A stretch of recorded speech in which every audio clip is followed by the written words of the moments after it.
वेतन, भत्ते और पेंशन की समीक्षा के लिए 8वें वेतन आयोग का गठन।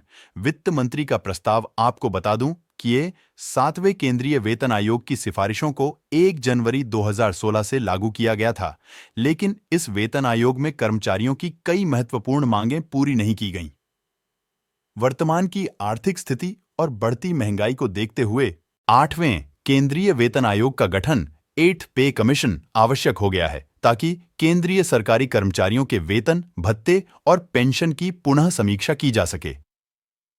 7वें वेतन आयोग में मिली निराशा स्टाफ साइड ने 7वें वेतन आयोग और इसके बाद भारत सरकार से 1 जनवरी 2016 को न्यूनतम वेतन 26,000 रुपये प्रतिमाह करने की मांग की थी, जिसे केंद्र सरकार ने खारिज कर दिया था। 7वें वेतन आयोग में केंद्र सरकार ने न्यूनतम वेतन 18,000 रुपये की सिफारिश की, जो कि कर्मचारियों की अपेक्षाओं से काफी कम था। इसके अलावा 3.68% फिटमेंट फैक्टर की मांग को भी केंद्र सरकार द्वारा नजरअंदाज कर दिया गया और केवल 2.67% की सिफारिश की गई, जिससे कर्मचारियों में असंतोष व्याप्त हुआ। महंगाई भत्ते में बढ़ोतरी और वास्तविकता में अंतर। महंगाई भत्ता डीए कर्मचारियों और पेंशन भोगियों को वास्तविक मुद्रास्फीति की तुलना में कम प्रदान किया जा रहा है। 2016 से 2023 तक आवश्यक वस्तुओं की कीमतों में 80% से अधिक वृद्धि हुई है, जबकि 1 जनवरी 2024 तक केवल 50% डीए प्रदान किया गया है। इस कारण से कर्मचारियों को वास्तविक मूल्य वृद्धि का पूरा लाभ नहीं मिल रहा है। सरकार के राजस्व संग्रह में वृद्धि 2015 से 2023 तक केंद्रीय सरकार का राजस्व दोगुना हो गया है। 2022-23 में आयकर और जीएसटी संग्रह में भी उल्लेखनीय वृद्धि हुई है।